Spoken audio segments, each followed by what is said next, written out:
I signed the contract without reading it twice, which was unlike me. Normally, I check every clause, every condition, every quiet detail that might come back later. This time, I didn't.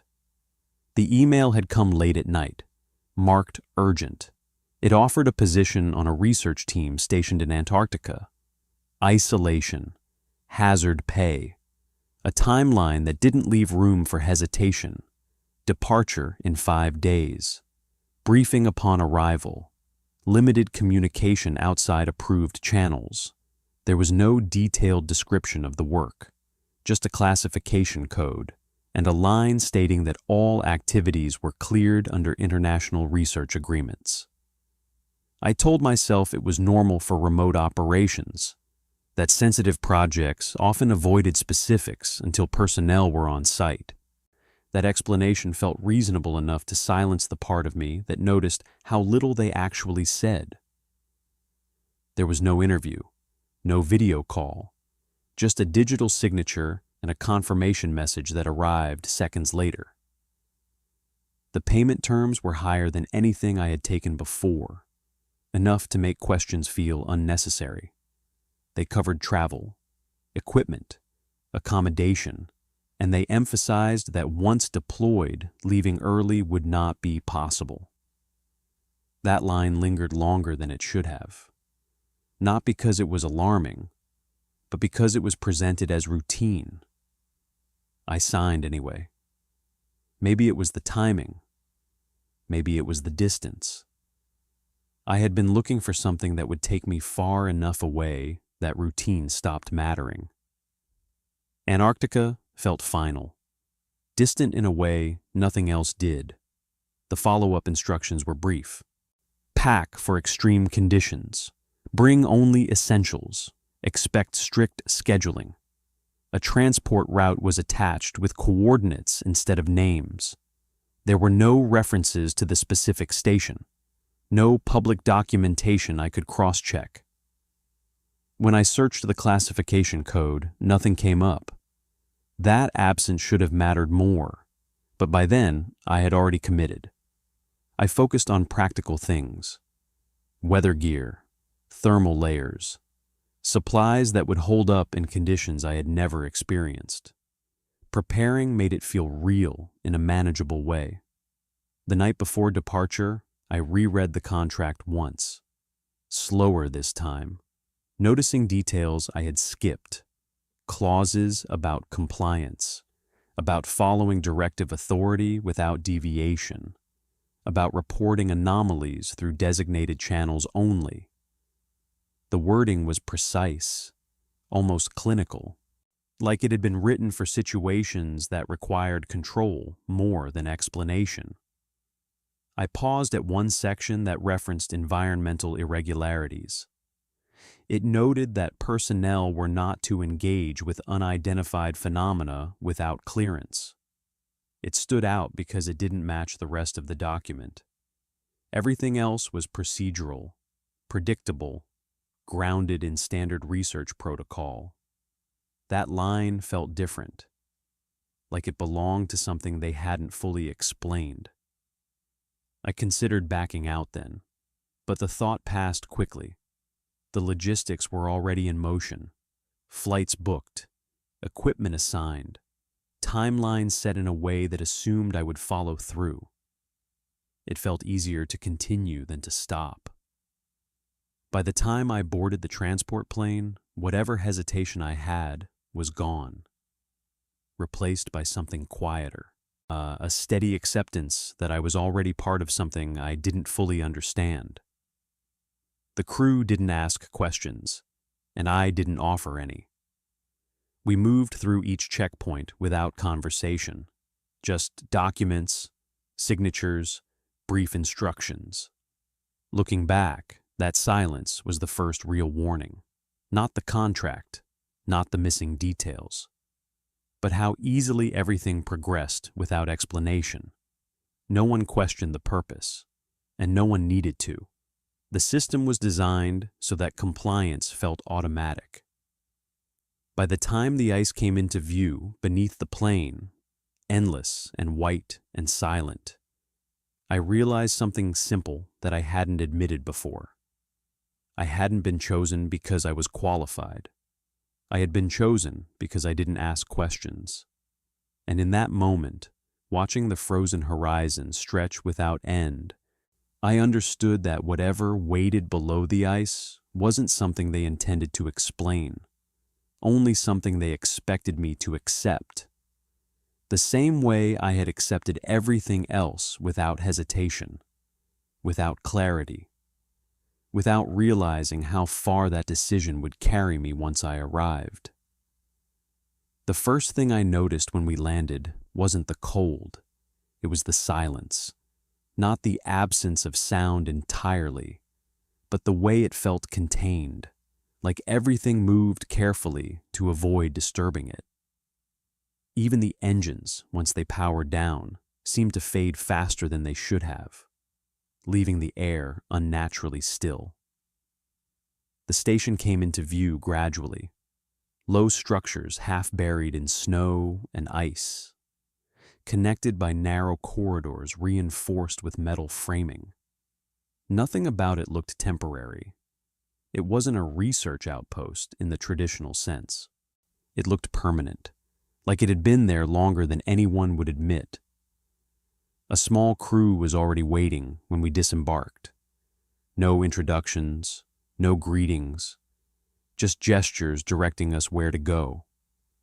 Equipment was unloaded quickly, efficiently, each movement practiced and quiet. No one wasted time speaking unless it was necessary, and even then, their voices stayed low, controlled. Inside, the air felt different, warmer, obviously, but filtered in a way that removed any sense of outside presence. The walls were lined with reinforced panels, not for insulation alone, but for something else I couldn't immediately define. Every hallway was narrow, forcing movement in single file at certain points, as if the structure itself was designed to limit how people navigated it. I was assigned a small sleeping quarters. They are barely large enough for a cot, a locker, a narrow desk bolted to the wall. Everything was secured in place, as if stability mattered more than comfort. There were no windows. The only sense of time came from a digital clock mounted above the door, counting hours in a way that felt detached from the outside world. The orientation briefing was short. A senior technician outlined basic procedures, shift rotations, safety protocols. It was all standard on the surface, but there was a noticeable absence of detail about the actual work. When someone asked about the scope of the project, the response was immediate and dismissive. "You'll be informed as needed." That was the pattern. Information was distributed in pieces, never in full, enough to perform tasks, never enough to understand them. It created a strange balance where everything felt organized, yet incomplete. As the day progressed, I began to notice the behavior of the crew more closely. They moved with purpose, but avoided lingering in shared spaces. Conversations ended quickly, often before they fully began. When eye contact happened, it was brief, followed by a shift in focus, as if acknowledging too much would lead somewhere they preferred not to go. There was no visible tension in the traditional sense. No arguments, no raised voices, nothing that suggested conflict. But there was restraint, a consistent effort to keep interactions minimal. It wasn't discomfort with new arrivals. It felt practiced, like a habit formed over time.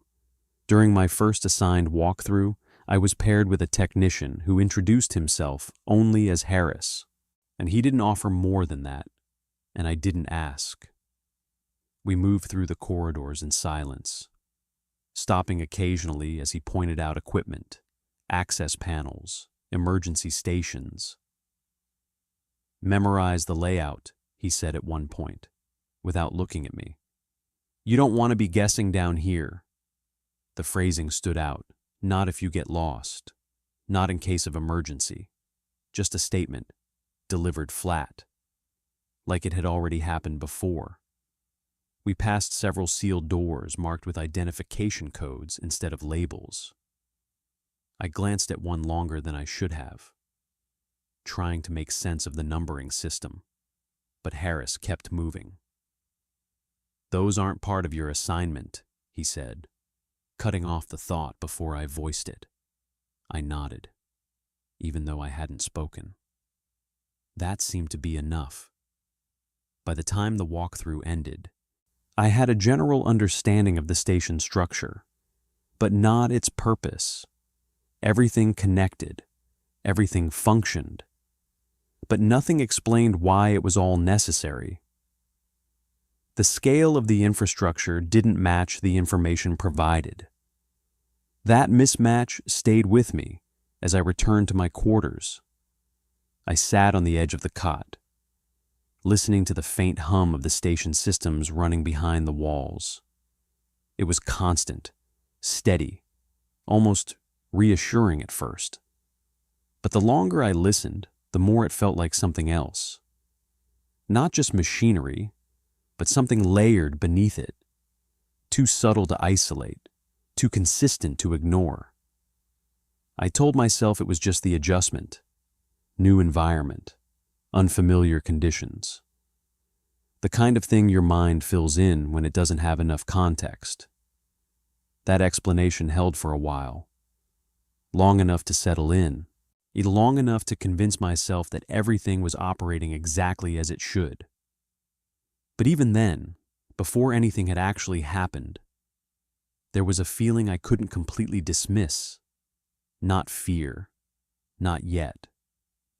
Just the quiet sense that the station wasn't built for discovery alone. It was built to contain something. I met the rest of the team over the next 2 shifts. Though met wasn't the right word for it. There were no introductions in the usual sense. No effort to establish familiarity beyond what was required to function. Names were exchanged when necessary, but nothing followed them. No backgrounds, no casual conversation, no attempt to fill silence. It wasn't hostility, it was absence. Each person operated within a defined role, and that role seemed to replace everything else. I learned quickly who handled logistics, who monitored equipment, who managed internal systems. But I didn't learn anything about who they were outside of those functions. It was as if personal identity had been stripped down to utility. One of them, a senior researcher named Klein, stood out more than the others, not because he spoke often, but because when he did, people listened without hesitation. He carried himself with a kind of quiet authority that didn't need reinforcement. His presence alone shifted the room, tightening conversations, narrowing focus. My first direct interaction with him came during a routine systems check. He approached without warning, stepping into my line of sight just as I finished logging a report. "You're new," he said. It wasn't a question. I nodded anyway. "How are you adjusting?" "Fine," I said. Still getting used to the layout." He watched me for a second longer than necessary, as if weighing the answer against something else. "Good," he said finally. "Keep it that way." There was something in the phrasing that didn't sit right. Not threatening, not exactly, but deliberate in a way that suggested more than a casual remark. Before I could respond, he turned and walked away, ending the exchange without explanation. That was the closest thing to guidance I received. The rest of the interactions followed a similar pattern. Instructions were given clearly, efficiently, but never expanded on. If I asked a question, I got an answer that addressed only the immediate task, never the larger context. It wasn't avoidance in the obvious sense, it was controlled limitation. At first I assumed it was standard protocol, sensitive work, restricted information, the kind of environment where compartmentalization was necessary. That explanation held for a while, long enough to make the behavior seem reasonable.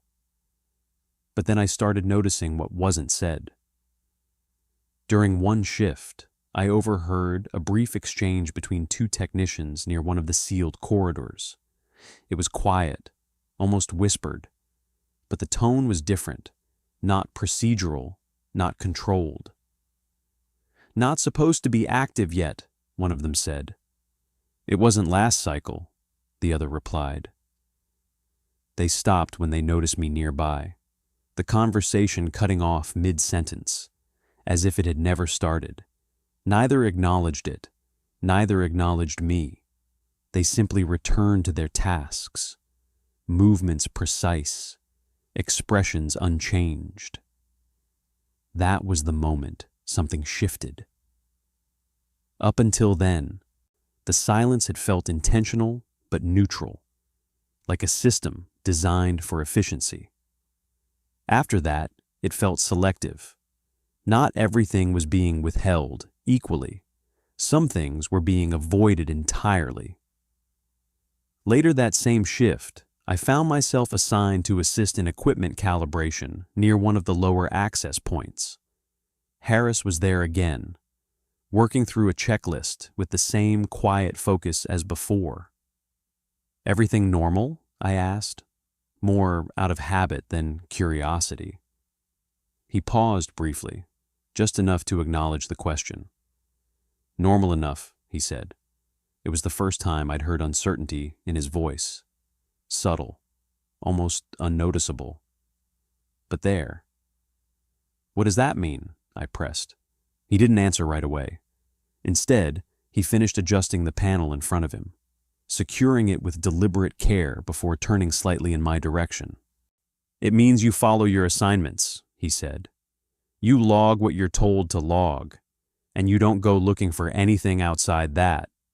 There was no emphasis, no change in tone, but the message was clear. "Why?" I asked. This time, he looked at me directly.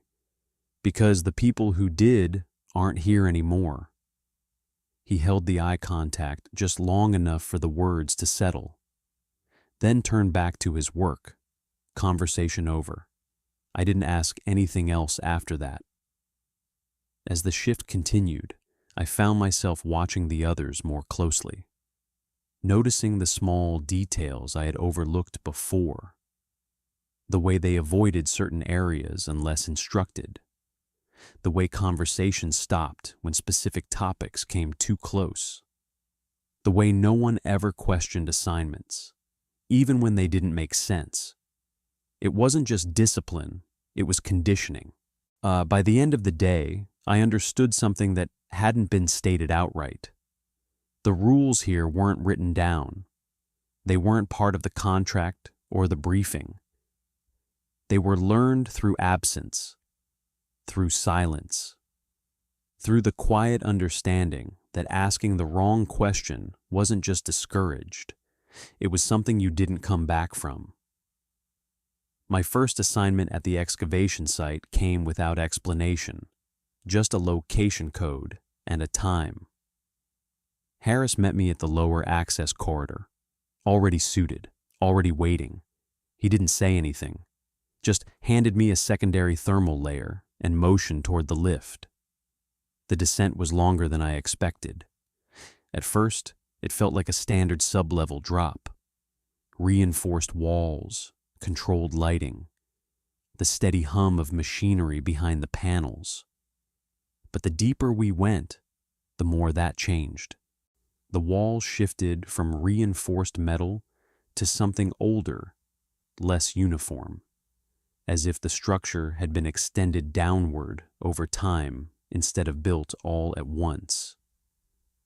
No one had mentioned that. The lift stopped with a soft jolt. When the doors opened, the temperature dropped immediately, not drastically, but enough to notice through the suit. The air felt heavier down there, thicker, carrying a faint metallic scent that didn't match the sterile environment above. "This is it," Harris said, stepping out first.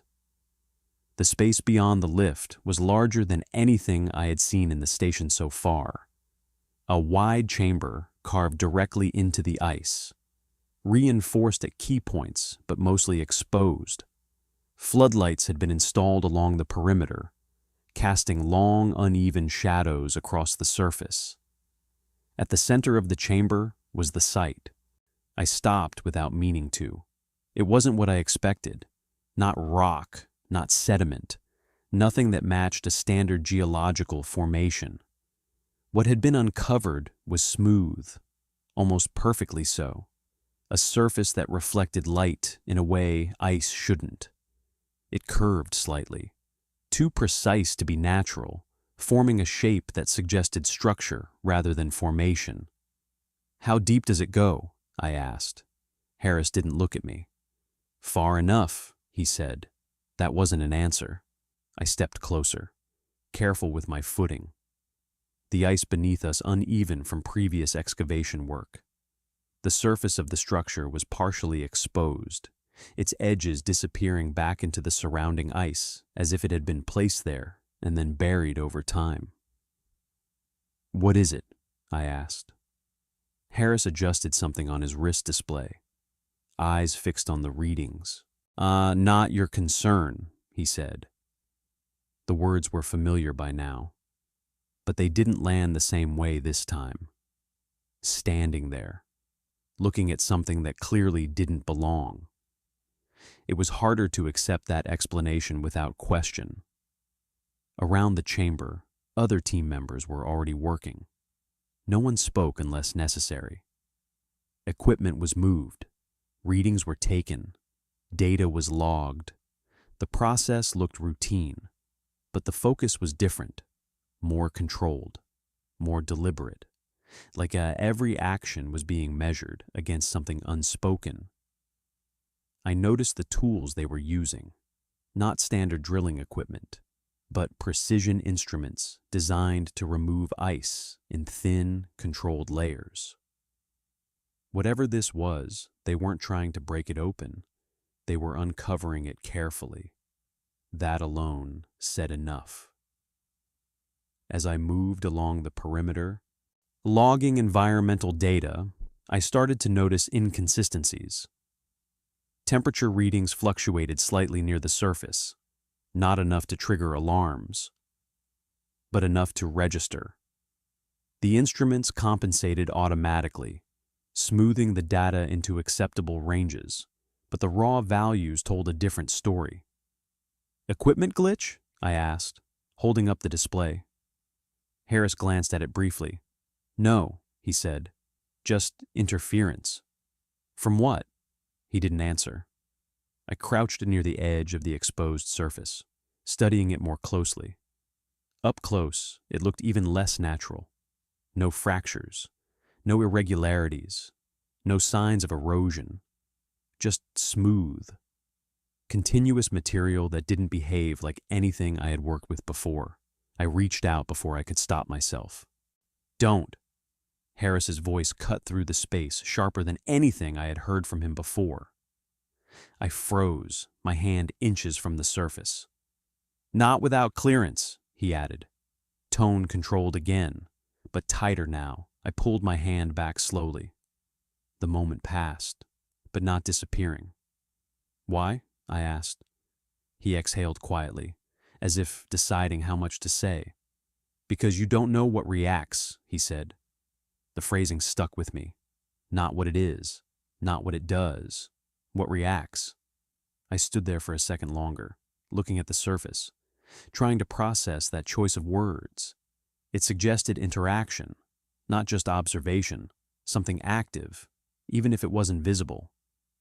"Has it done anything?" I asked. Harris turned slightly, just enough to meet my eyes. "It's still here, isn't it?" he said.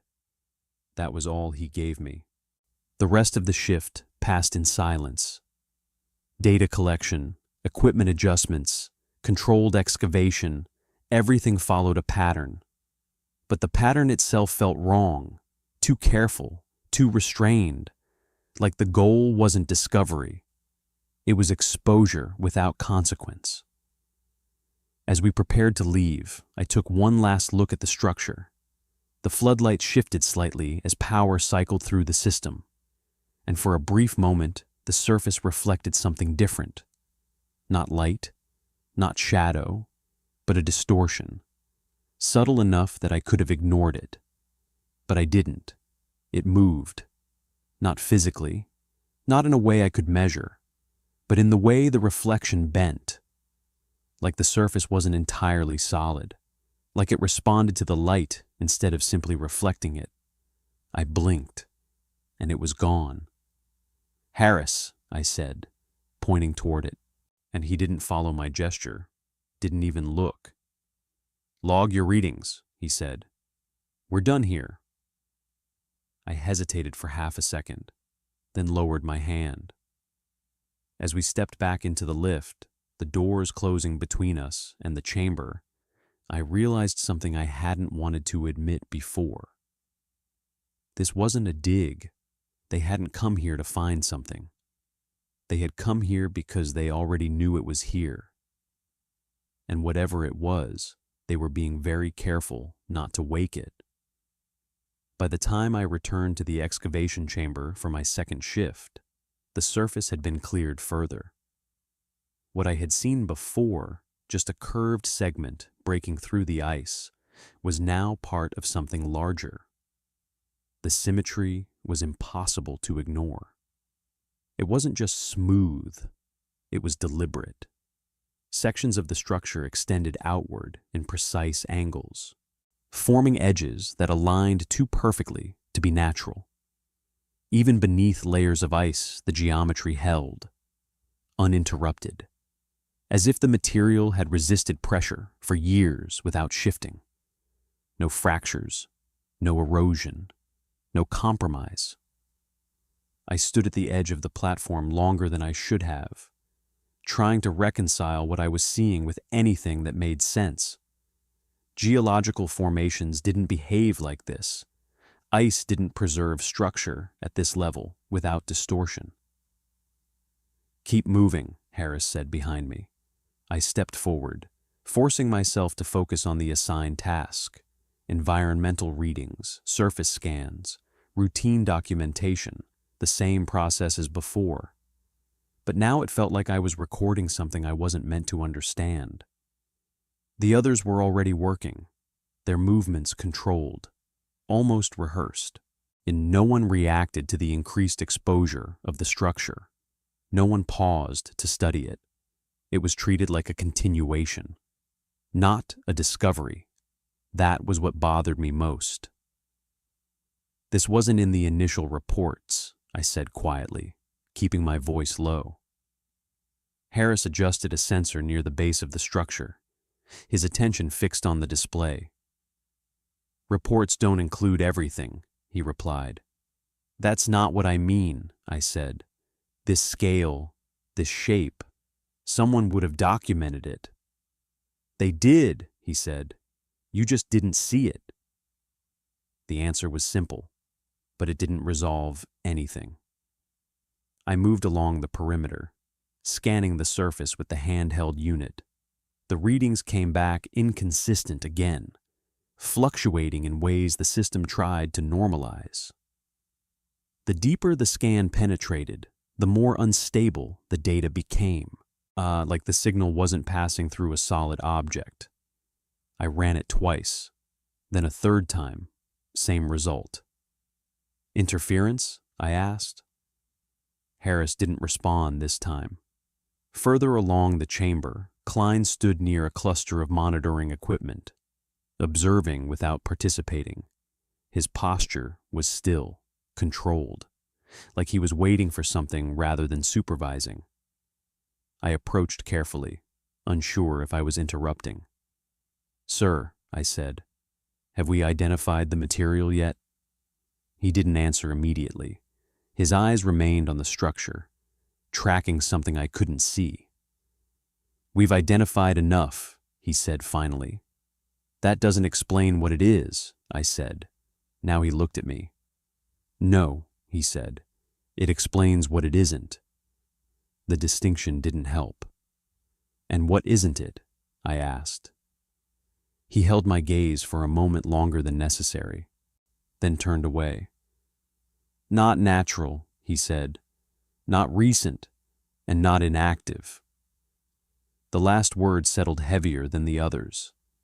Before I could respond, he stepped away, returning to the monitoring station without further explanation.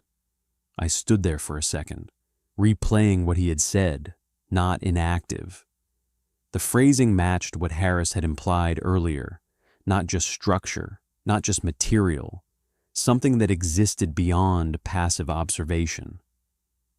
I turned back toward the surface, studying it more closely. The floodlights cast a consistent glow across it.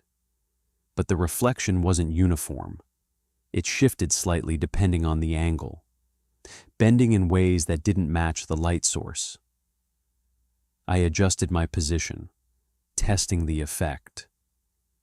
It followed, not perfectly, not in a way that suggested movement, but enough to feel intentional, like the surface was responding instead of reflecting.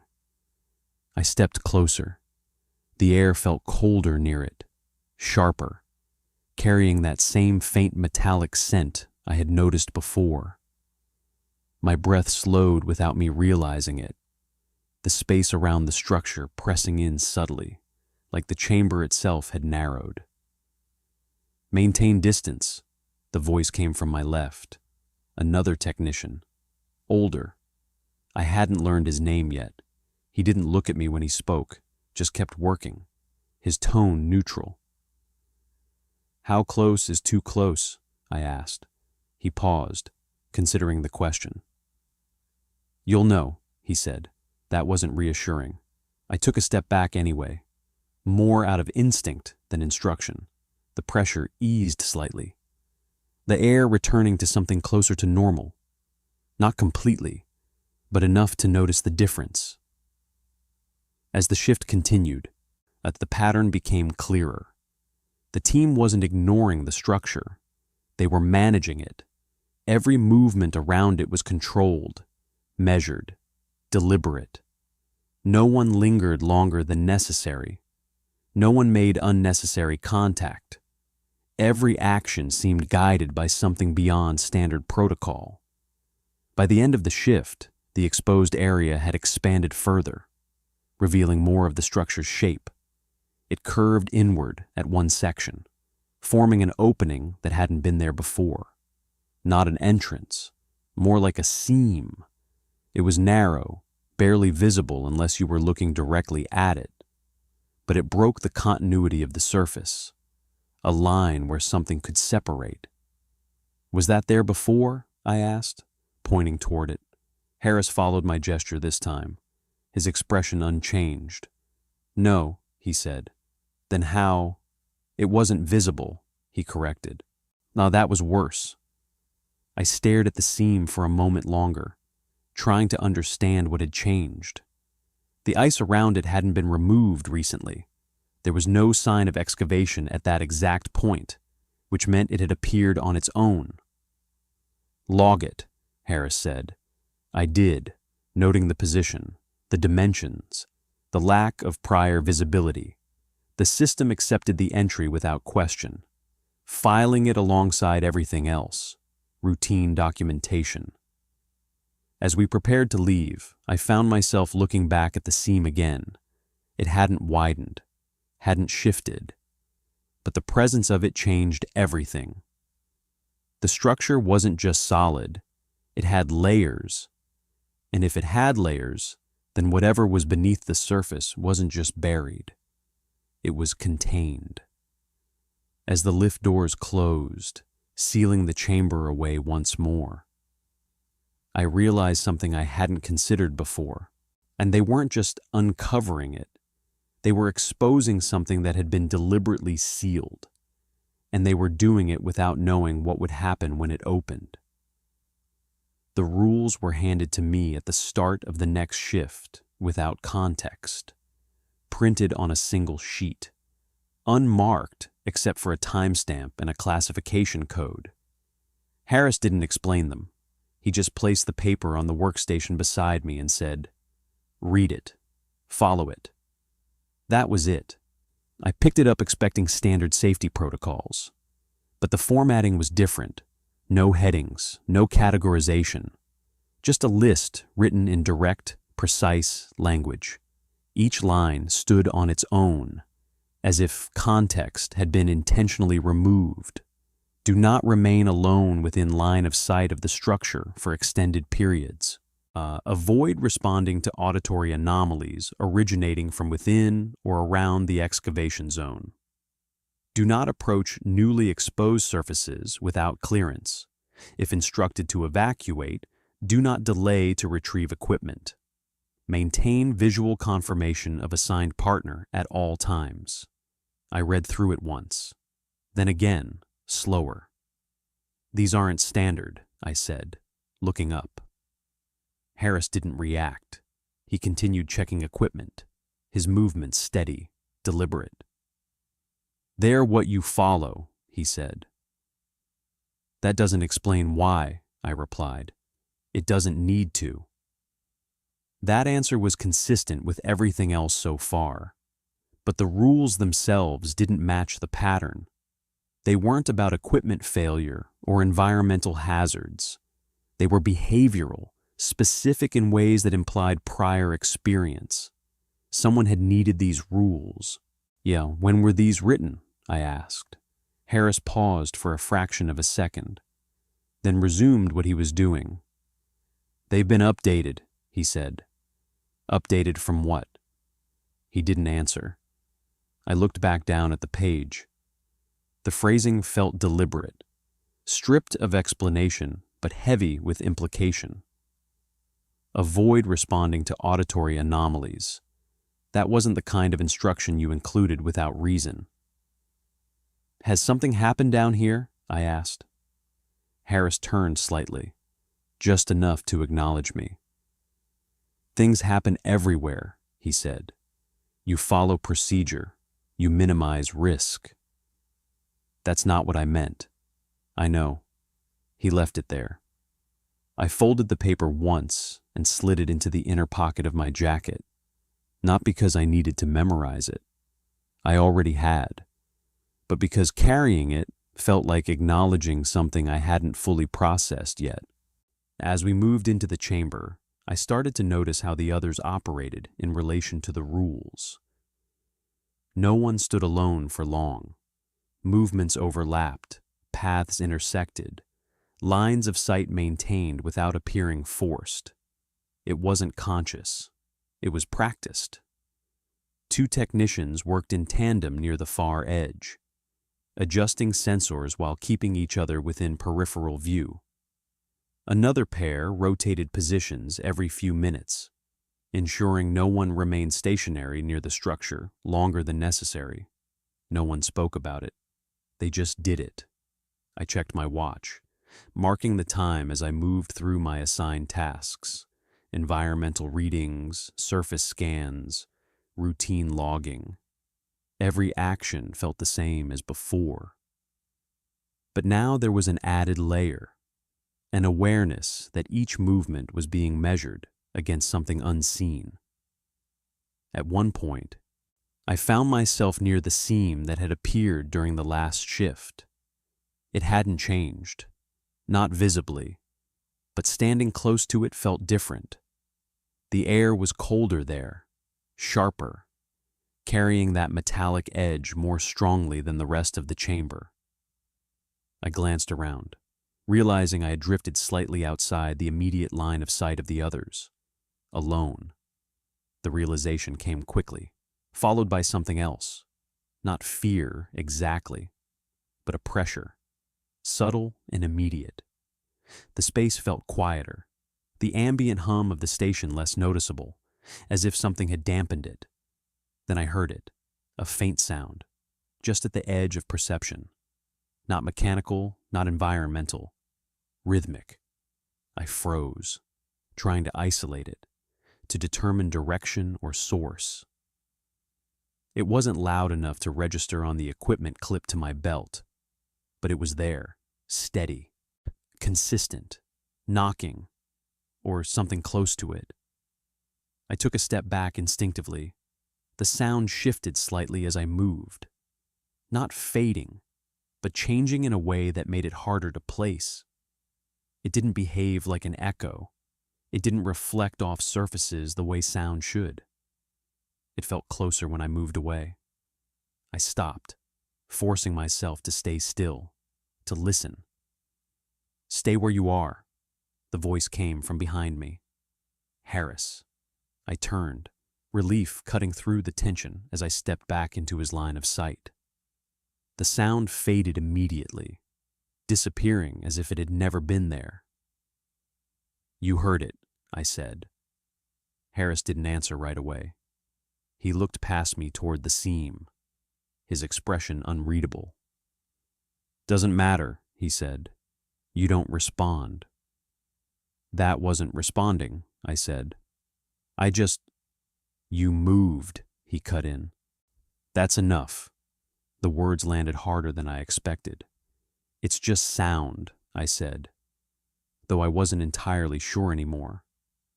"No," he said. "It's not." That was the first direct contradiction of what I had been telling myself since arriving. I glanced back toward the seam. It hadn't changed. Still narrow, still barely visible unless you knew where to look. But the memory of the sound lingered, sharper now, more defined. "What happens if someone does respond?" I asked. Harris looked at me for a long second, then shifted his attention back to the chamber. "They stop following the rules," he said. "That's not an answer." "It is," he replied. Before I could push further, Klein's voice cut across the chamber, directing a team to adjust their positions. The moment passed, the focus shifting back to routine operations. But the rules didn't feel abstract anymore. They felt necessary. As the shift continued, I found myself tracking my position more carefully, maintaining line of sight, avoiding prolonged proximity to the structure. Not because I had been told to, but because ignoring the rules now felt like a decision instead of an oversight. By the time we prepared to leave, I realized something had changed. The rules weren't there to prevent accidents. They were there to prevent interaction. And whatever was beneath the ice had already started trying to interact back. The sound came back on the next shift. But this time, I knew what to listen for. It didn't start immediately. For the first hour, everything followed the same controlled pattern as before. Equipment checks, surface scans, paired movement, quiet communication. If anything had changed, because it wasn't visible, that almost made it worse. I stayed within line of sight, kept my distance from the seam, followed every rule exactly as written, not out of discipline, but because I understood now that ignoring them wasn't just a mistake, it was an invitation.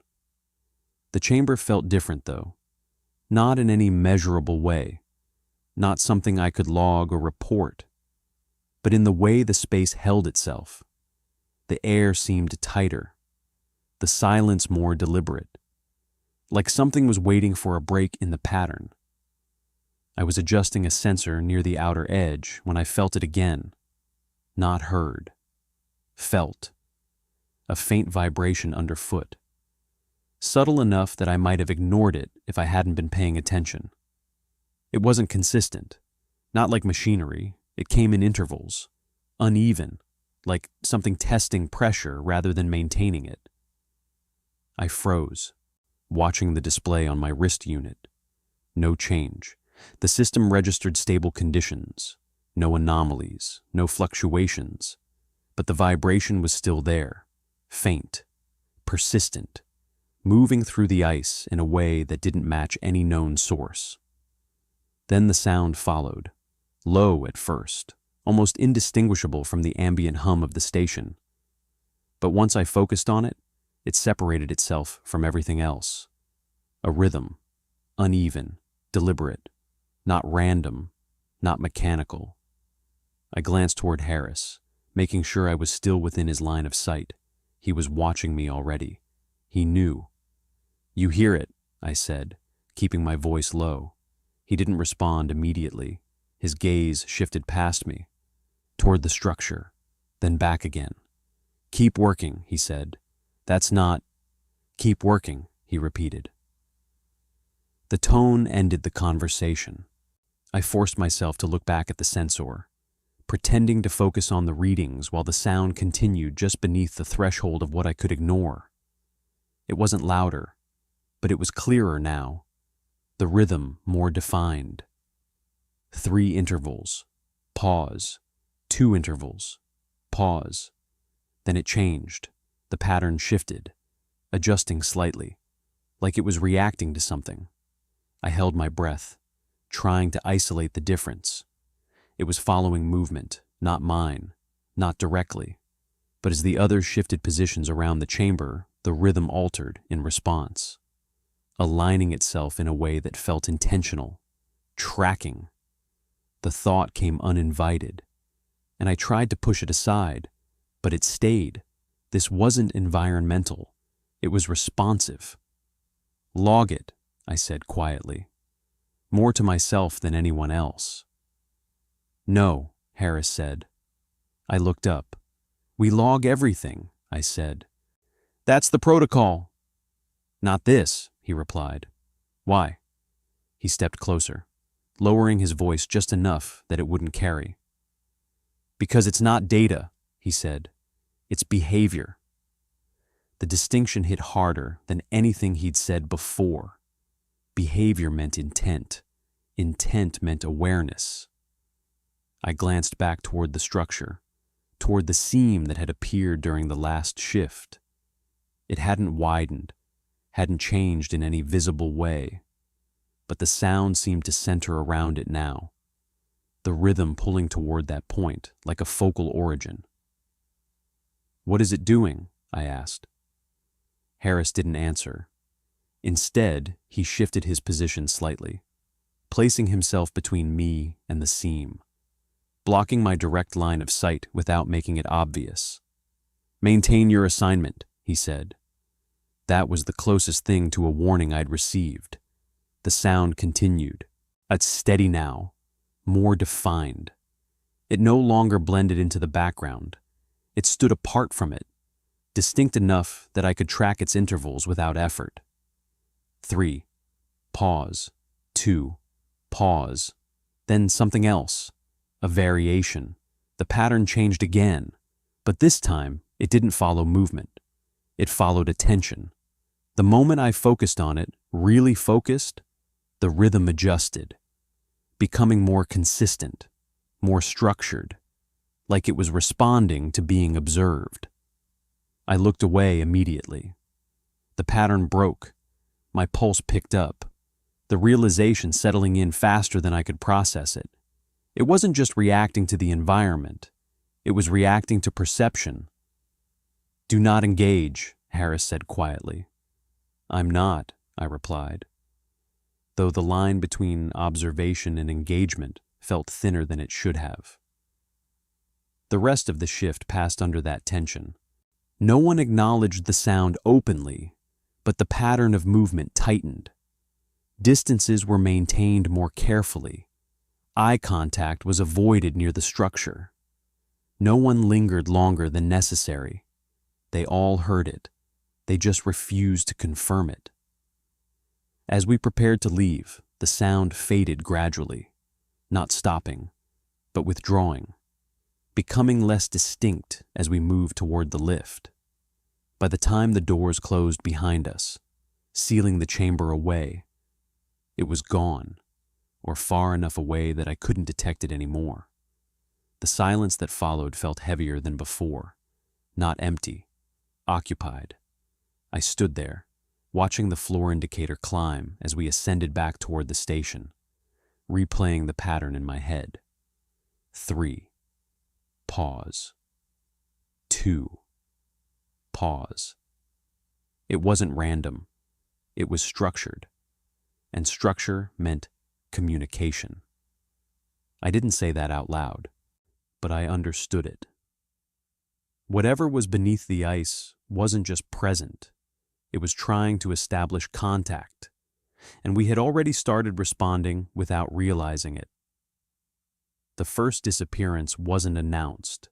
There was no alert, no interruption to routine, no shift in schedule that acknowledged anything unusual had happened. If I hadn't been paying attention, I might not have noticed at all, but I had started paying attention. His name was Alvarez, logistics technician. I had seen him twice during my first day, once in the corridor near storage, once in the chamber working alongside another operator. He wasn't memorable in any obvious way, which made the absence harder to track at first. It showed up as a gap. A station like this runs on patterns, shifts overlap, roles rotate, movement follows a predictable flow. When someone is missing, it doesn't create noise. It creates silence in the wrong place. I noticed it during a mid-shift equipment check. The system flagged a delay in a routine supply update, something Alvarez was responsible for. At first, it looked like a minor oversight, a late entry, nothing that required attention. Then the delay extended. I checked the logs. His last recorded activity was time-stamped 3 hours earlier, near the excavation chamber. After that, nothing. No exit logs, no transfer records, no indication that he had moved to another section of the station. "Is Alvarez off rotation?" I asked Harris. Harris didn't look up from the panel he was working on. "No," he said. "He hasn't logged anything since last shift," I added. "He will," Harris replied. The answer came too quickly. I watched him for a second longer, waiting for some sign that he would elaborate, but he didn't. The conversation ended the same way all the others did, closed without resolution. That should have been enough to let it go. It wasn't. I checked again an hour later. Still nothing. The system hadn't updated his status, which meant he hadn't checked in manually or been reassigned through official channels.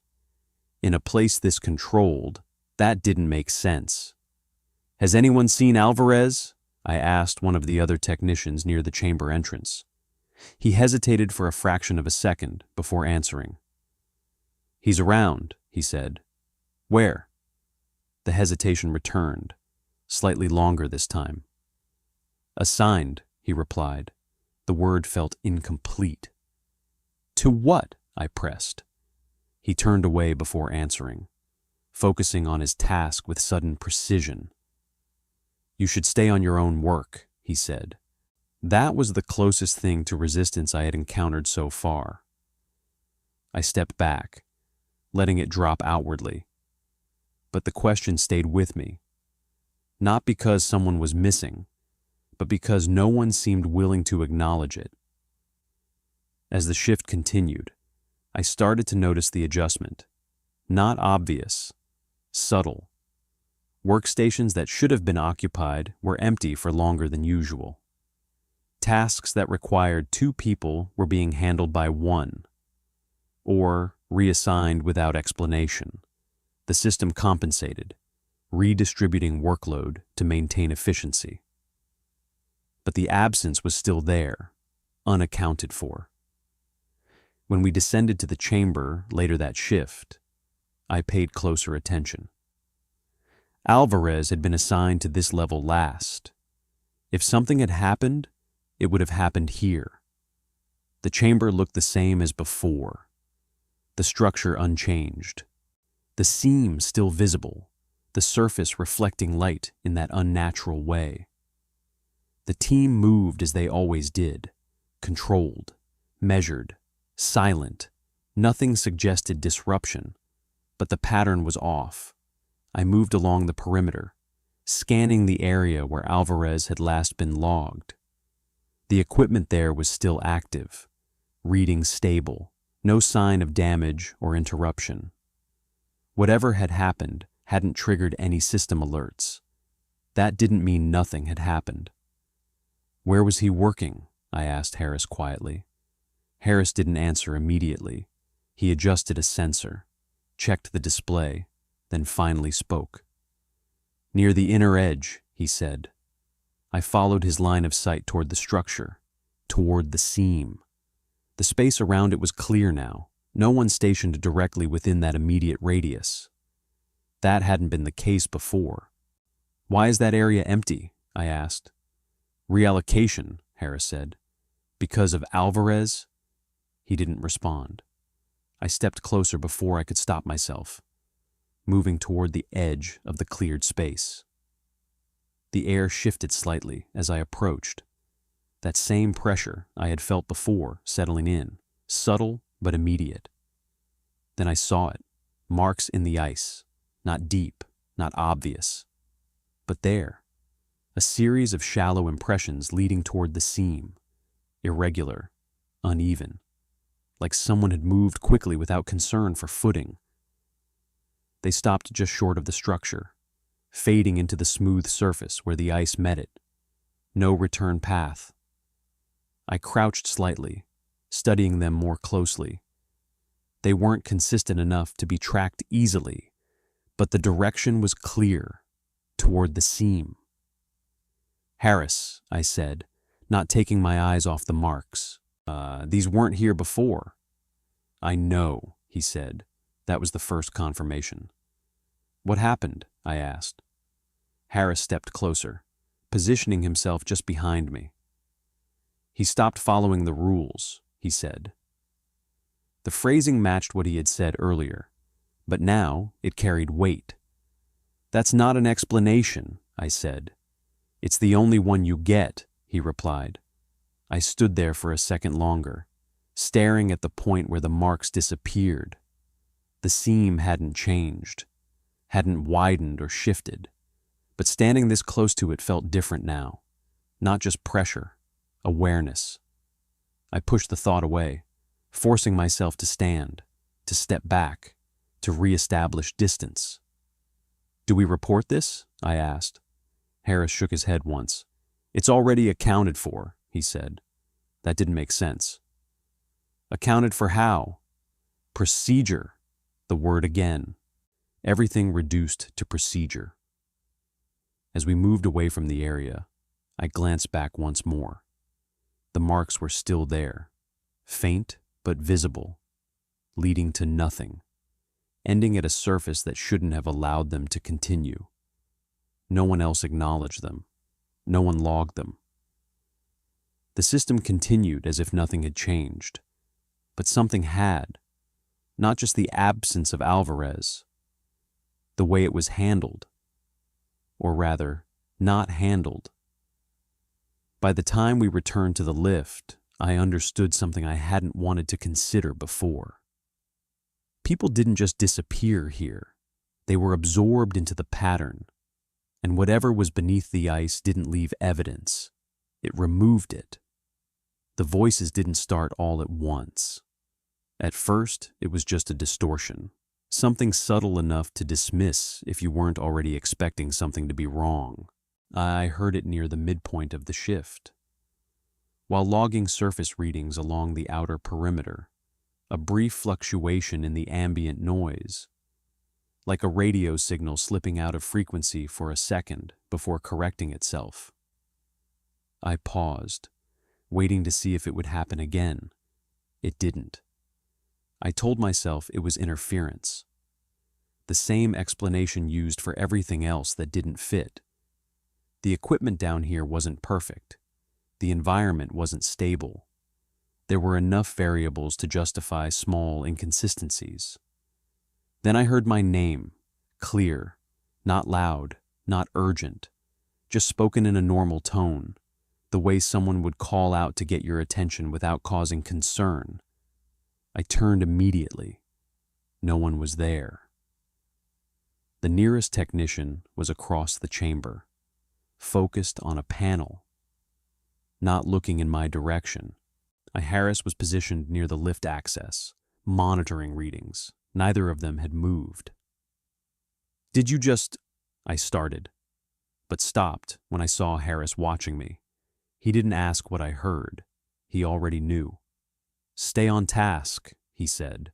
"That wasn't—" I hesitated, trying to frame it in a way that didn't sound like I had imagined it. "Someone called me." "No one did," he replied. "I heard it," I said. "I know." The certainty in his voice didn't match the dismissal. "Then where did it come from?" I asked. Harris didn't answer directly. His eyes shifted briefly toward the structure, then back to me. "You remember the rules," he said. "Avoid responding to auditory anomalies." The line replayed in my head with a clarity it hadn't had before. "That's what this is?" I asked. He didn't confirm it. He didn't need to. I turned back toward my workstation, forcing myself to focus on the readings.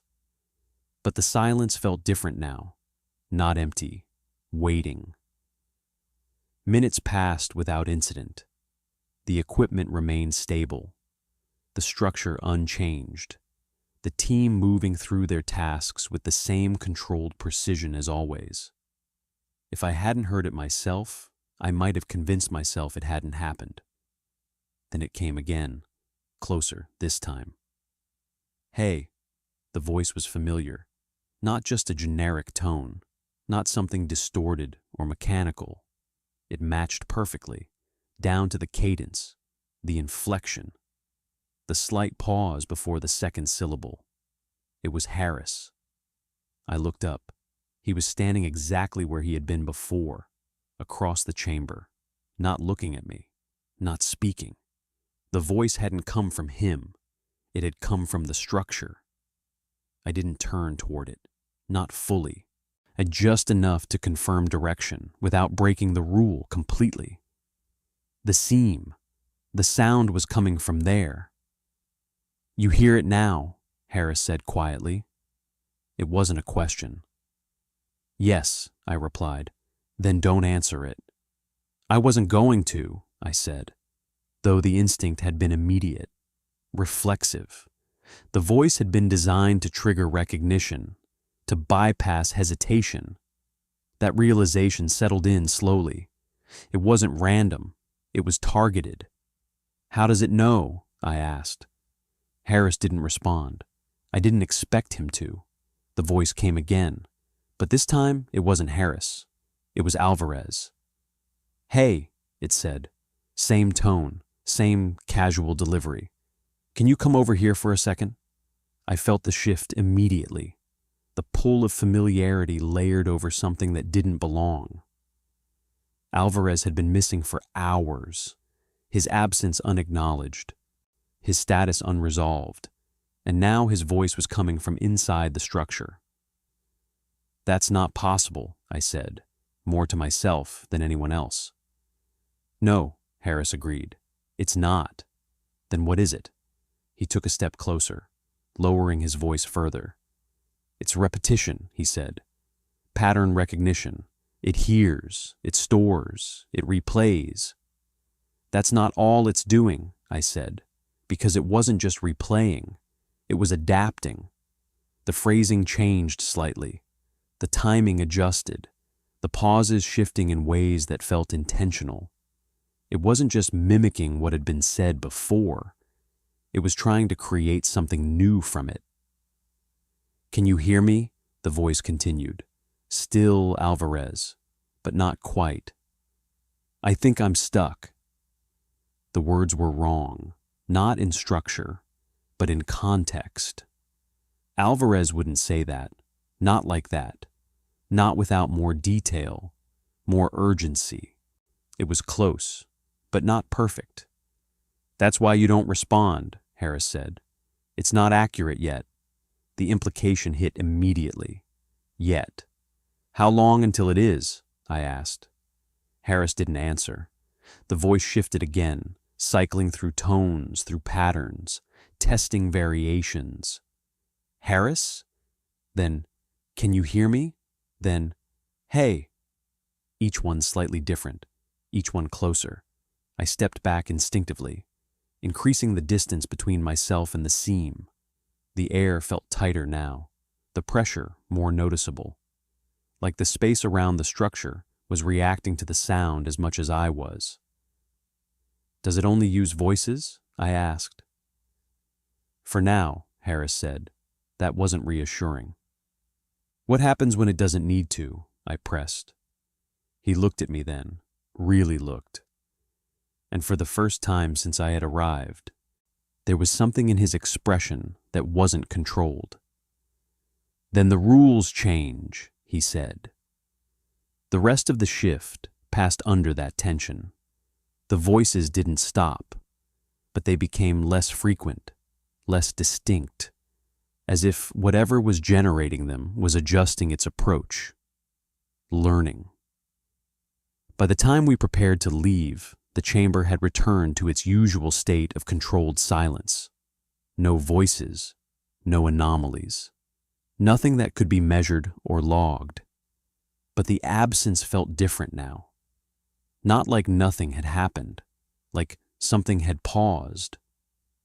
As we stepped into the lift, the doors closing behind us, I realized something I hadn't fully understood before. The structure wasn't just reacting to us, it was studying us. And it was getting better. The assignment came through without notification, in just an update in the system schedule that hadn't been there an hour earlier. I only noticed it because I had started checking my logs more frequently after Alvarez disappeared. Shift reassignment, lower level, time block, 2 to 4. That didn't make sense. The station operated on fixed rotations. Shifts overlapped, but they didn't appear suddenly, and they definitely didn't assign a single person to the excavation level alone. That violated at least 3 of the rules I had been given. I checked the system again, same result. Harris, I said, finding him near the equipment bay. I've got a reassignment, lower level, 2-hour block. He didn't respond immediately. Instead, he walked past me toward the terminal and checked the screen himself. His expression didn't change. It's in the system, he said. That doesn't mean it's correct, I replied. This isn't standard. No, he agreed. It isn't. That wasn't reassuring. Then why am I assigned to it? I asked. Harris looked at the screen a moment longer, then stepped back. Because you saw it, he said. The answer didn't make sense. That's not how assignments work. It is here, he replied. I waited for him to say more, to clarify, to correct himself, but he didn't. The conversation ended there, leaving the decision unresolved, but somehow already made. You're not going? I asked.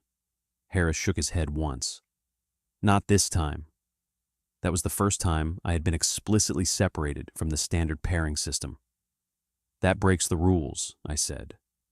Yes, he replied. Then why?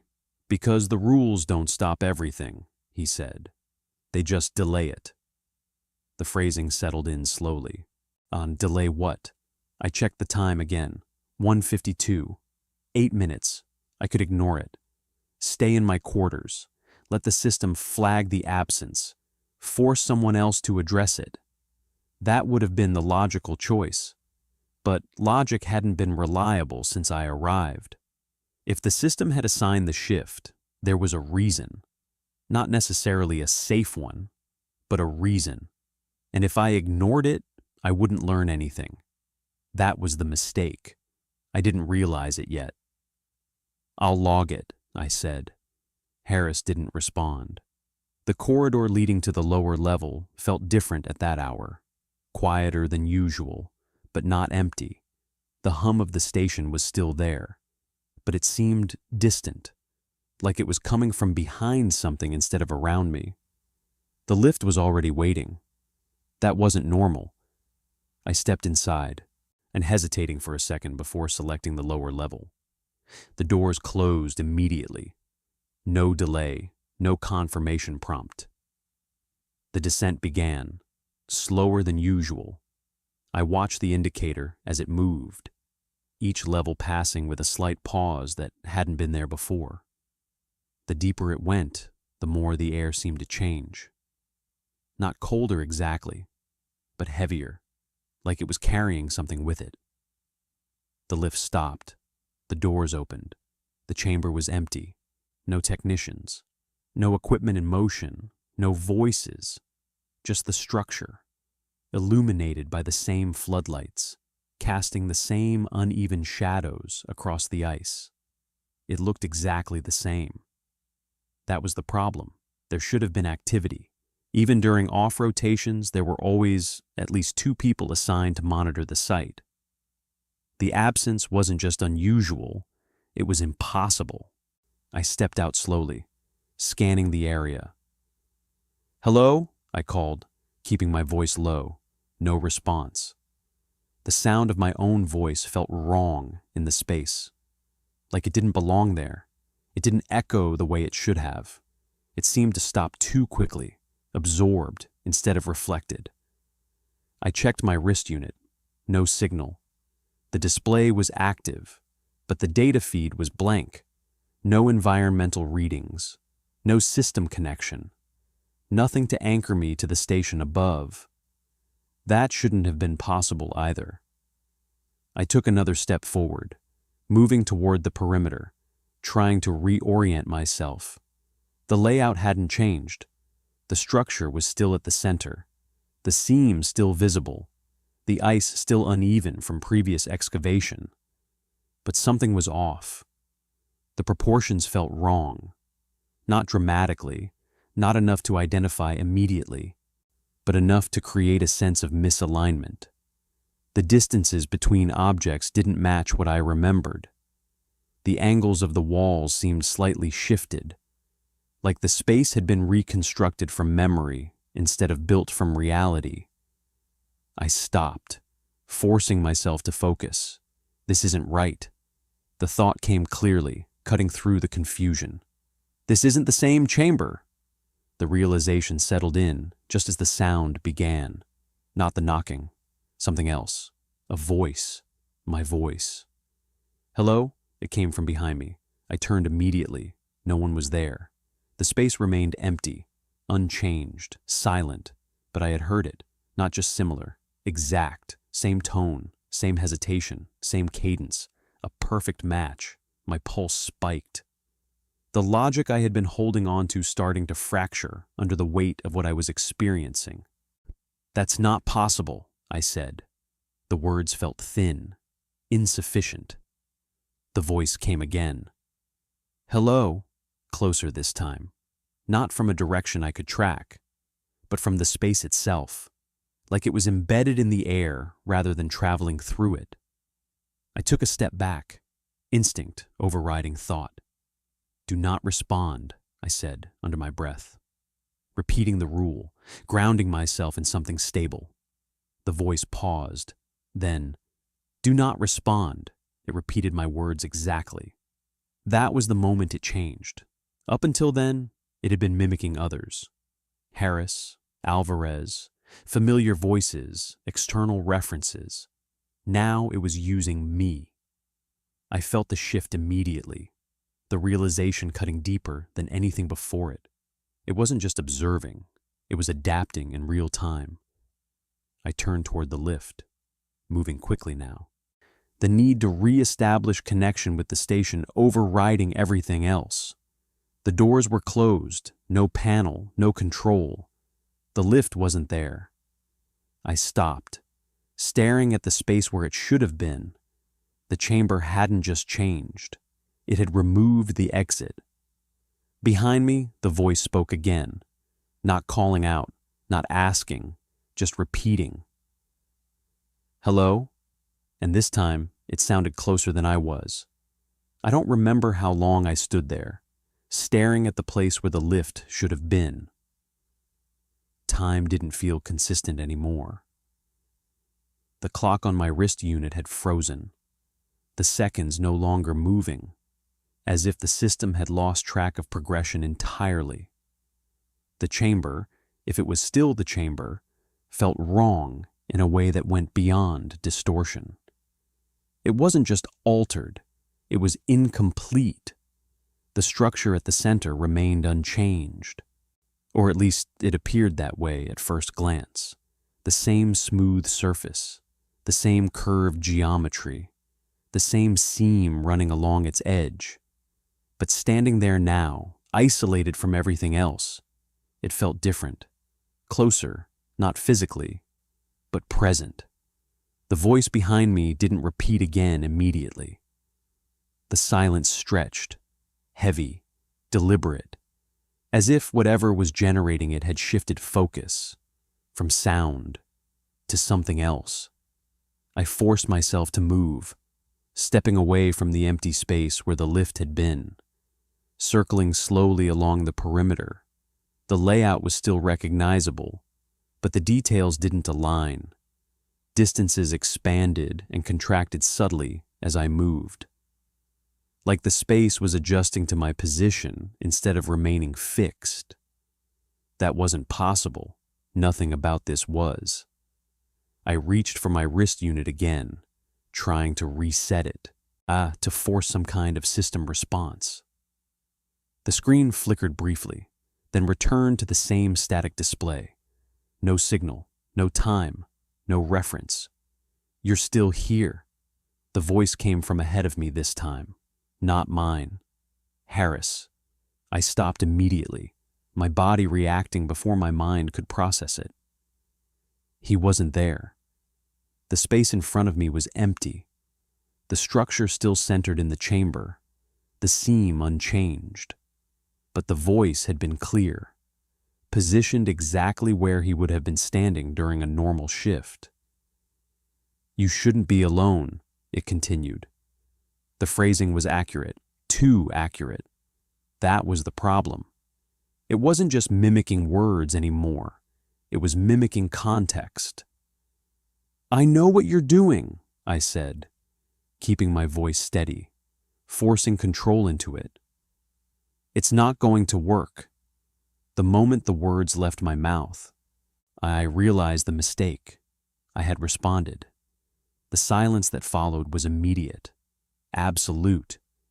The air tightened, the pressure increasing in a way that was no longer subtle. It felt like the space itself had shifted, focusing inward, narrowing around me. Then the structure reacted, not visually at first, not in a way I could see, but in the way the environment changed.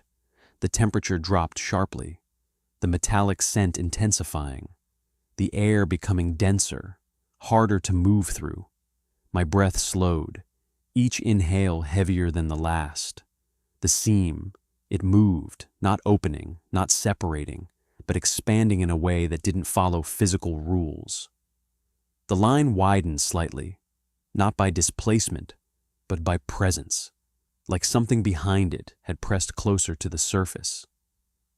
I took a step back instinctively, my focus locked on that point. "That's not real," I said, though I wasn't sure anymore.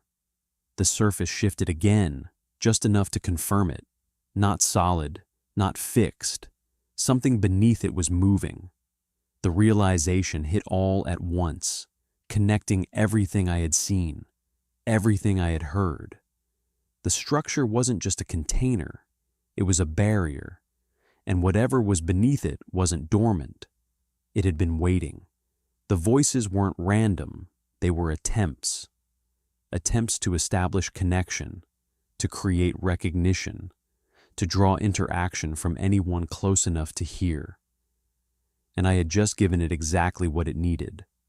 The seam pulsed, faintly, the surface around it distorting in that same subtle way I had noticed before, but stronger now, more defined. The reflection bent inward, not outward, like it was pulling light instead of reflecting it.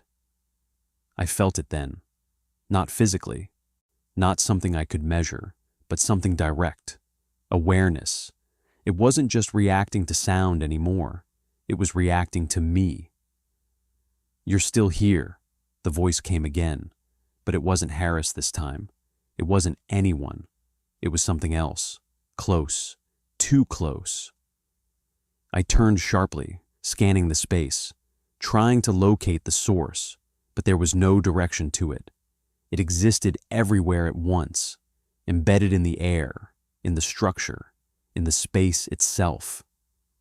"You shouldn't be alone," the words repeated, slightly different this time. The tone adjusting, refining, learning.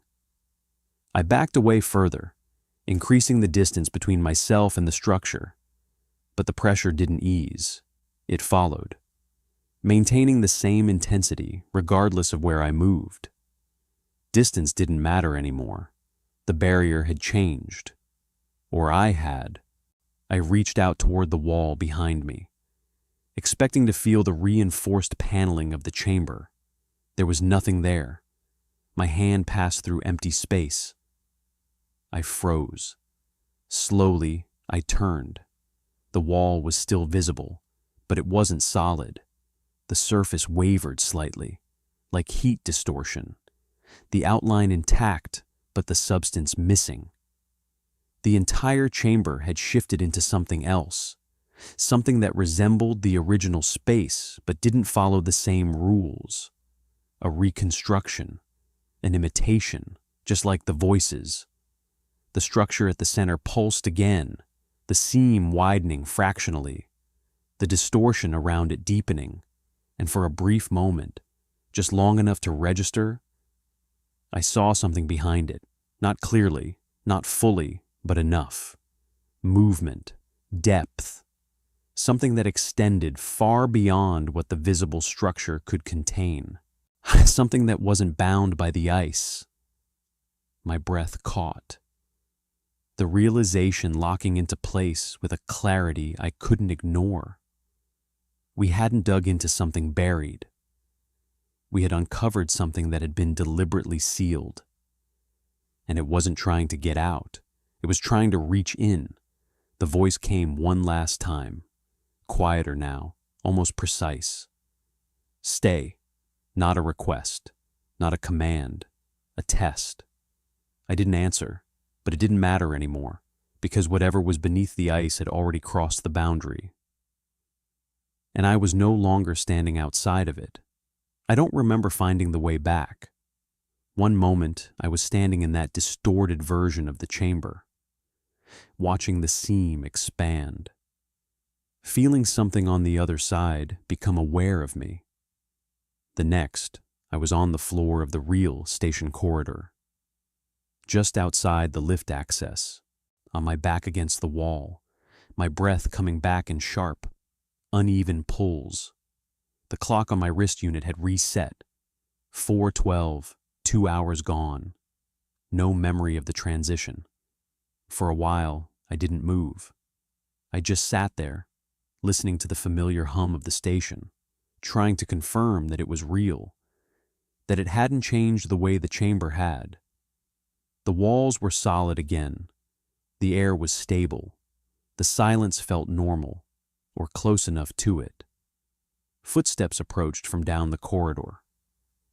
I looked up as Harris came into view, his pace steady, his expression unchanged. "You went down," he said. It wasn't a question. "Yes," I replied. "You were alone." Another statement. "Yes." He studied me for a moment, his eyes scanning for something I couldn't identify.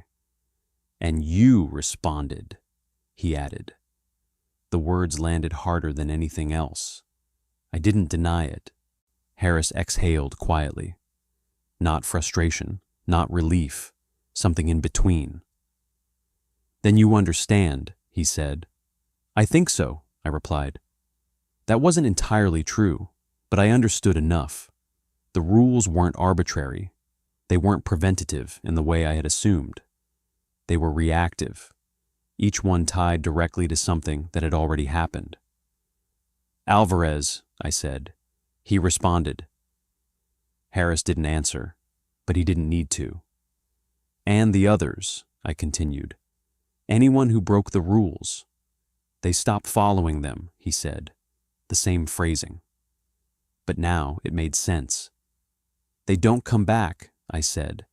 Harris held my gaze for a second, then looked past me down the corridor. Not in a way that matters, he replied. The distinction settled in slowly. Why isn't this reported? I asked. Why is it all just contained? It is reported, Harris said. Just not to you. That tracked with everything else. Information wasn't absent, it was restricted. I pushed myself to my feet, steadying against the wall for a moment before letting go. The structure, I said.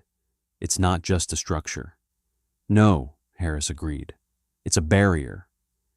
He didn't respond immediately, but the silence felt closer to confirmation than denial. And whatever's beneath it, I continued, it's aware, it's learning, it's adapting to us. Harris finally looked back at me. It's always been aware, he said. We're the ones who changed. That didn't make sense at first. What do you mean? He gestured toward the lift behind me. We weren't supposed to reach it this way, he said. The excavation accelerated exposure. The deeper we go, the more it can interact. So we stopped digging, I said. No, Harris replied, and the answer came too quickly. Why not? Because it's not about discovery, he said. It's about control. That doesn't look like control, I said. It's already affecting the station. Not yet, he corrected. The wording mattered. Not yet. That's what the rules are for, he continued. They limit interaction. They slow adaptation. Slow, I repeated. Not stop, he said. That matched what he had said earlier. The rules don't stop everything. They delay it. I looked down the corridor, toward the rest of the station, toward the sections that still felt normal, still felt stable. How many people know? I asked. Everyone who needs to, Harris said. And the rest? They follow procedure. The system again. Always the system. I ran a hand over my face, trying to process everything at once. The missing time, the voices, the structure. The realization that what we were dealing with wasn't just something buried in the ice. It was something that had been contained, and we were undoing that containment. The voices, I said, they're getting better. Yes. They used me, I added. Yes. No hesitation. That means it's learning faster, I said. Harris didn't argue. Then the rules aren't enough, I continued. They were never meant to be, he said. The honesty in that answer was more unsettling than anything else. Then what happens when they fail? I asked. Harris looked at me for a long second, then passed me again, toward the lift. They change, he said. The rules? The situation. That wasn't an answer. Not really, but it was the only one I was going to get. I straightened, forcing myself to focus, to ground everything in something actionable. What do I do now? I asked. Harris didn't hesitate. You follow the rules, he said. And if I already broke them? He met my eyes again, the same controlled expression, but something underneath it this time. Not fear, recognition. Then you don't break them again, he said. Simple, too simple. But I understood the weight behind it now. The rules weren't guidelines, they were boundaries. And crossing them didn't just change what happened next, it changed what noticed you. As Harris turned and walked back down the corridor, leaving me there with the lift behind me and the station stretching out ahead, I realized something that hadn't been clear before. The rules didn't protect you from the structure. They protected you from being recognized by it. And once that recognition happened, You weren't just part of the team anymore. You were part of the pattern. The changes didn't happen all at once. At first, it was small inconsistencies. The kind you could explain away if you weren't already expecting something to be wrong. A delay in door response. A corridor that felt longer than it should have. The hum of the station shifting slightly in tone, then returning to normal before you could isolate it. Individually, none of it meant anything. Together, it formed a pattern. I noticed it during the next shift cycle, moving between sections of the station that had always felt stable before. The upper levels were still operational, still structured, still predictable on the surface. But the deeper you went, the less reliable that structure became. It wasn't just the excavation chamber anymore, it was spreading. "Have you logged the fluctuations?" I asked Harris as we moved through one of the mid-level corridors. "Yes," he said. "And?" "They're within acceptable variance." "That's not true," I replied. "The timing's off, the spacing's off, it's not random." Harris didn't slow his pace. "It doesn't need to be random," he said. That answer didn't help. "It's expanding," I said. "Whatever it is, it's not contained to the structure anymore." Harris stopped then, turning slightly toward me. "It was never contained the way you think," he said. "Then what's the point of the barrier?" I asked. "To define interaction," he replied. The wording felt deliberate. "Define how?" I pressed. "Before, it needed proximity," he said.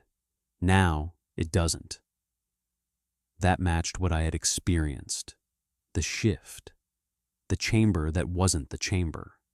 The space that had responded to me instead of remaining fixed. "It's using the station," I said. Harris didn't confirm it, but he didn't deny it either. We continued down the corridor, passing through sections that should have been familiar by now. I knew the layout. I had memorized it during my first days here. The turns, the access points, the distances between key areas. But something was wrong.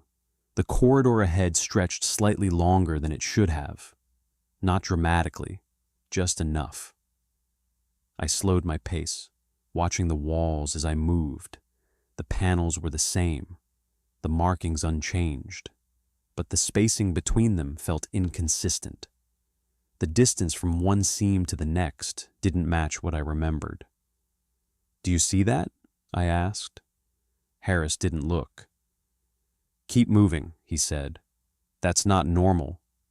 "No," he agreed. We reached the next intersection. But it wasn't where it should have been. It appeared a few steps later than expected. The angle slightly off, like the layout had been reconstructed from memory rather than measured precisely. "This isn't the same," I said. "It doesn't have to be," Harris replied. The calm in his voice didn't match the situation. "How are you not reacting to this?" I asked. "Because reacting doesn't change it," he said. "That wasn't the point." "This means it's not just influencing perception," I said. "It's changing the structure." "Or your interpretation of it," he countered. I stopped. "You think this is in my head?" "I think it doesn't matter where it is," he said. "The result is the same." That was worse. We reached a sealed door that should have led to a storage section. I recognized the code on the panel, had passed it multiple times before. Harris entered the sequence without hesitation. The door opened. The room behind it wasn't storage. It was empty, not just unused. Empty in a way that didn't match the rest of the station. No equipment, no fixtures, no signs that it had ever been used for anything. The walls were smooth, unmarked, the floor untouched. "This isn't right," I said. "No," Harris agreed. He stepped inside anyway. I followed, more out of necessity than choice. The air in the room felt different, thinner somehow, lacking the filtered consistency of the rest of the station. The hum of the systems was absent here, replaced by a quiet that felt too complete. "This wasn't here before," I said. "It was," Harris replied. "Not like this." "No," he said. He turned slowly, scanning the room. His expression unchanged, but his movements more deliberate now. "It's simplifying," he added. The word caught my attention. "What does that mean?" "It's removing variables," he said. "Reducing complexity." "Why?" "So it can understand it." The implication settled in immediately. Us, the station, everything inside it. It wasn't just expanding, it was reorganizing. I took a step back toward the door, glancing over my shoulder. It wasn't there anymore. The wall behind me was solid. No seam, no panel, just a continuous surface where the exit should have been. "Harris," I said, keeping my voice steady. "The door's gone." "I know," he replied. That wasn't reassuring. "How do we get out?" "We don't," he said. The answer came too easily. "That's not acceptable," I said. "It's not about acceptable," he replied. It's about what's happening." The room felt smaller now. The walls subtly closer than they had been a moment ago, not moving, not visibly, but the space between them had decreased. Compression. "It's changing the environment," I said. "Yes." "Based on what?" Harris looked at me. "Based on you," he said. The words hit harder than anything else. "Because I responded," I said. "Yes." "So this is targeted." "Yes." The pattern became clear all at once. The voices, the shift, the chamber that wasn't the chamber. And now this. It wasn't random. It was focused. On me. The wall shifted again, just enough to confirm it. The space narrowing further, the air tightening with it. "What does it want?" I asked. Harris didn't answer immediately. Instead, he looked around the room one more time, his gaze moving slowly, deliberately, as if confirming something. "Not what," he said finally. "Who?"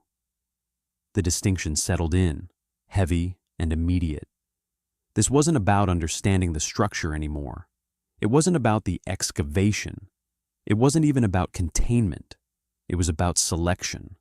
The walls pressed in slightly more, the space adjusting, refining, narrowing its focus.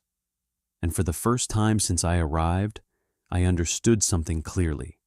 The ice had never been solid. It had just been the boundary. And now that boundary was gone. The walls didn't stop moving. Not visibly, not in a way that would register as motion, but in the way the space continued to tighten, compressing inward with a precision that felt intentional. The room wasn't collapsing. It was refining itself, simplifying. Harris stood still, watching it happen without resistance, as if this was expected, as if we had reached a point that had already been accounted for long before I arrived. "This is where it changes," he said. I didn't respond immediately. My attention was fixed on the walls. On the way, the edges of the room no longer aligned with what I remembered. The corners had softened, the angles less defined, as if the structure itself was losing interest in maintaining the illusion of a constructed space. "This isn't containment," I said. "No," Harris agreed. "Then what is it?" He looked at me, and for the first time, there was no distance in his expression, no restraint. "Contact," he said. The word settled heavily, connecting everything that had happened up to this point. The voices, the mimicry, the shifts in structure, the removal of exits. It wasn't random behavior. It was a process. "It's not trying to get out," I said, the realization forming as I spoke it. It's trying to reach us. Yes. And we made that possible. Harris didn't need to answer. The room shifted again, the walls drawing closer, the air tightening further.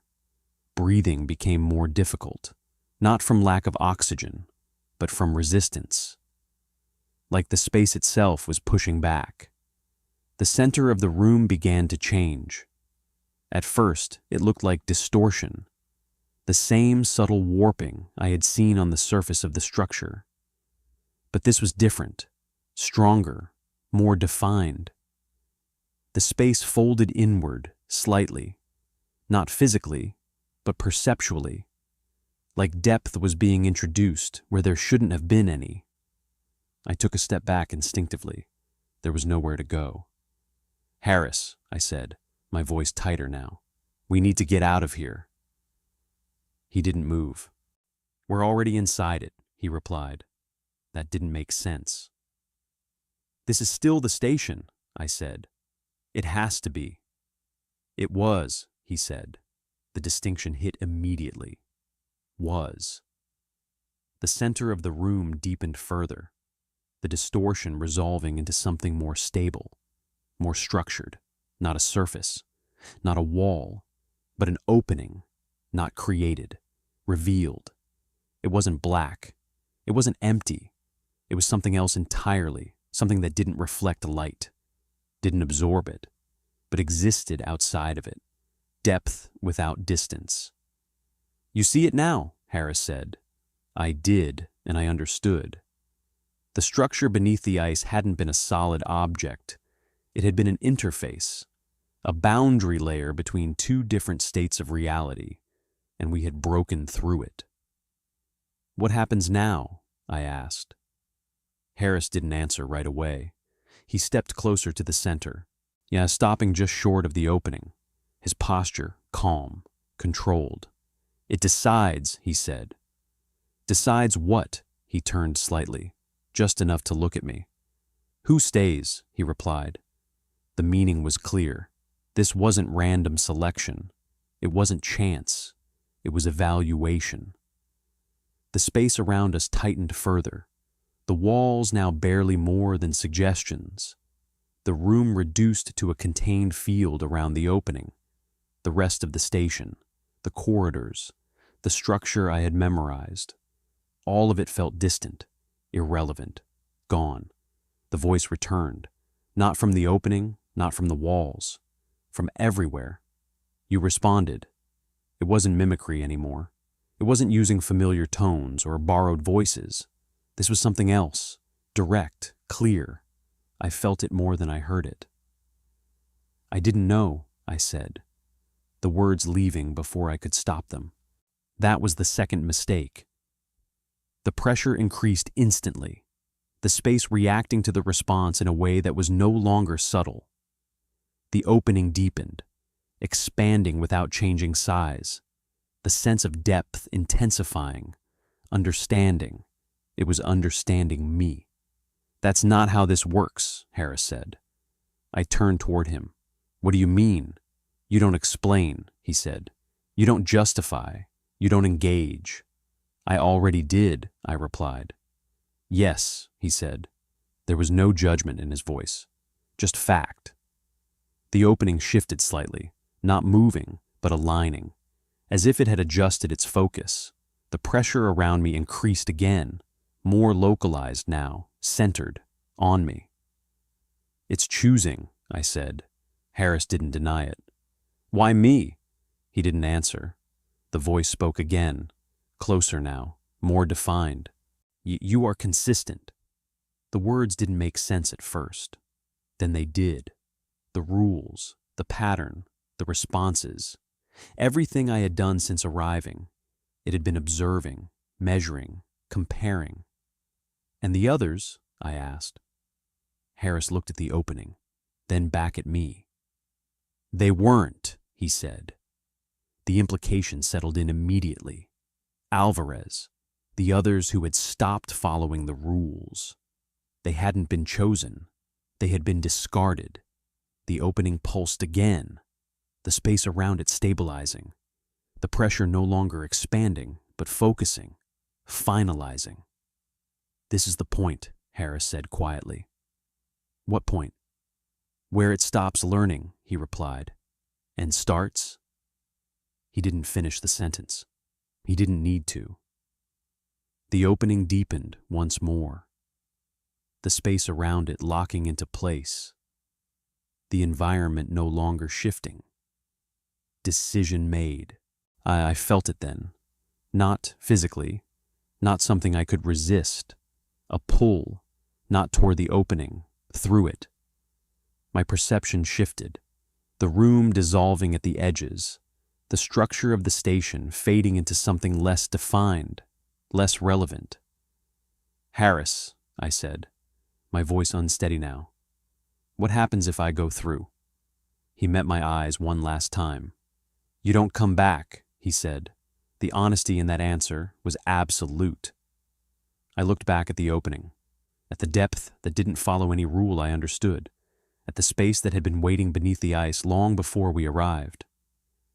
"We dug too deep," I said. "Yes," Harris replied.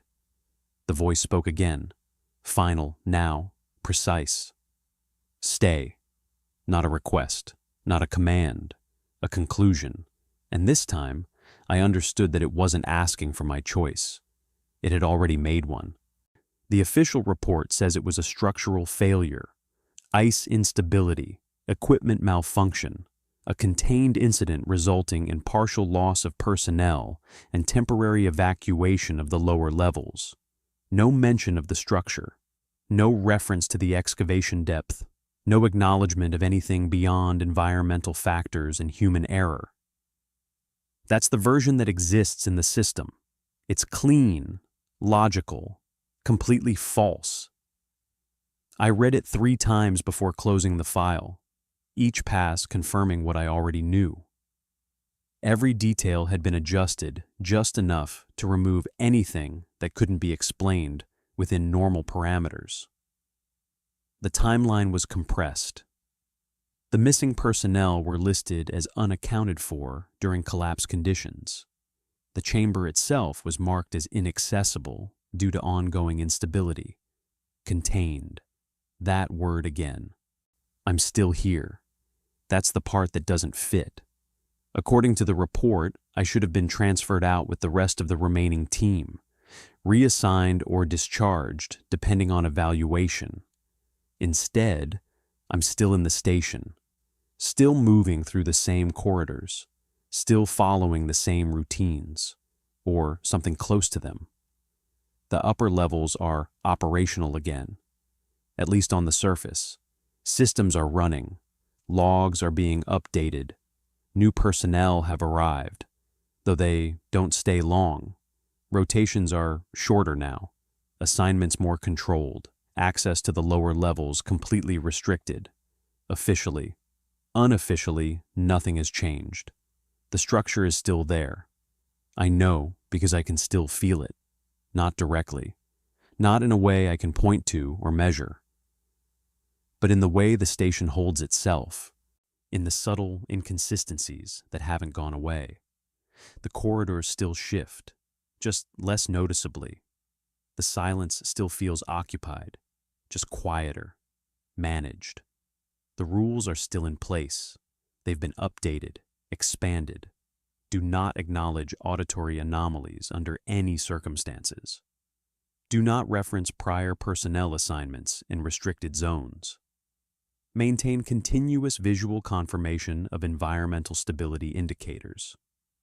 Report all irregularities through approved channels only.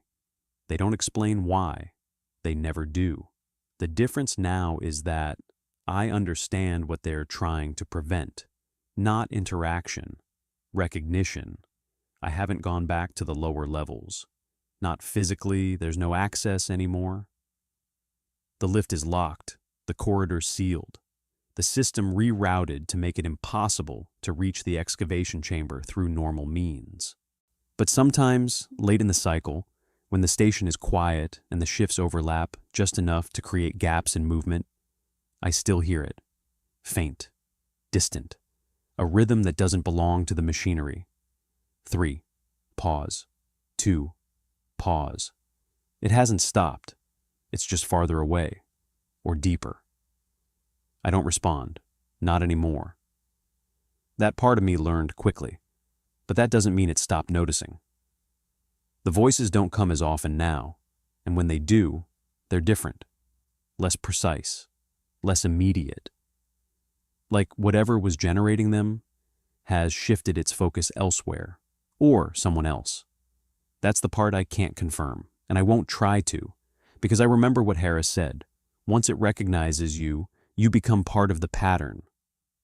I still see him sometimes, not clearly, not in a way I can verify, just in reflections, in the edges of my vision, in the brief moments where the station doesn't align perfectly with itself, standing where he shouldn't be, watching something I can't see. He never speaks, neither do I. I don't know if he's still here in the way I am, or if he crossed that boundary fully, becoming something else entirely. The report lists him as missing, same as the others. That's the official version, the version that matters to everyone who isn't here. But I know better. Because the structure didn't just take people, it kept them. Not physically, not in any way that would show up in a report, but as part of whatever exists beneath it. Part of the process, part of the pattern. The station continues to operate because it has to. The project wasn't shut down. It was reclassified, reorganized, given new parameters that limit exposure while maintaining observation. It could control, not containment. Delay, not prevention. They're still studying it. From a distance now, carefully, but they haven't stopped, and neither has it.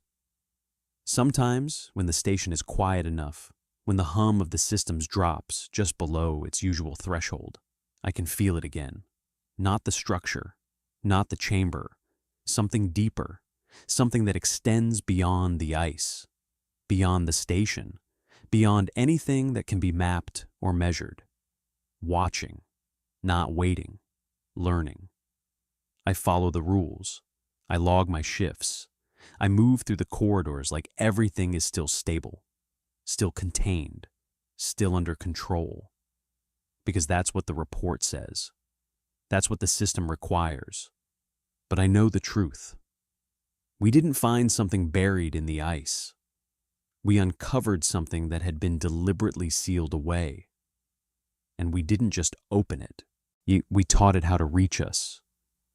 The worst part isn't that it's still there. It's that it doesn't need the ice anymore. And one day, the pattern it learned here won't stay confined to this place. When that happens, there won't be a report to rewrite.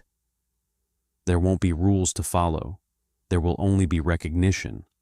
And by then, it won't be asking. It will already know.